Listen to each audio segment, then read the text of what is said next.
చాలా ఇంపార్టెంట్. దానికి ఎవరో అమ్మాయి చెప్పింది రేపటి నిజంగా ఈ ఓటు అనేది చాలా పవిత్రమైన ఓటు.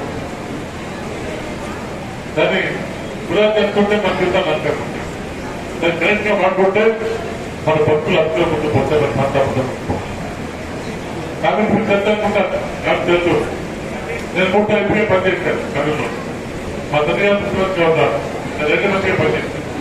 ఈరోజు పనిచే ముందు తెలుగుదేశం జనసేన బలపెట్టిన ఎమ్మెల్యే ఈ ప్రాంతం అభివృద్ధి చేయాలి.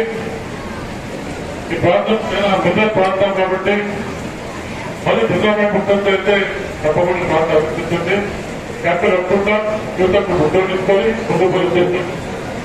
నేను 2 మంది ఉన్నప్పుడు మా ప్రాంతంలో బీదలు చాలా ఎక్కువ ప్రాంతంలో ఉద్యోగం చేయాలి.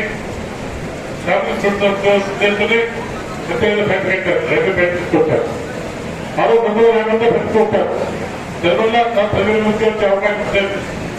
ఇంతవరకు ఫ్యాక్టరీ అంటే కట్టలేదు. ఫలితం గెలిపించండి. తప్పకుండా మీ అందరికీ ఫ్యాక్టరీ ఓపెన్ చేసి ఇంకోల్పించే బాధ్యత మాది కూడా పనిచేస్తున్నారు. జ్ఞాపకంతో చూడండి, ఈ ఓట్లు చాలా పవిత్రమైన ఓట్లు. గతంలో నా తండ్రి అబ్బాయి వాళ్ళు ఓడించారు. ఏమే మా పరిస్థితి 5 సంవత్సరాలు నగరాలు పెట్టాము. మన క్యాపిటల్ ఉద్యోగులు హైదరాబాద్ ఫ్యాక్టరీలో పోతాం పరిస్థితి.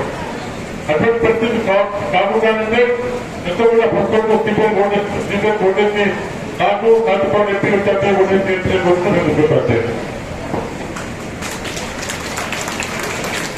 నాకు బాగా నచ్చిన ఒక కొటేషన్ ఉంది.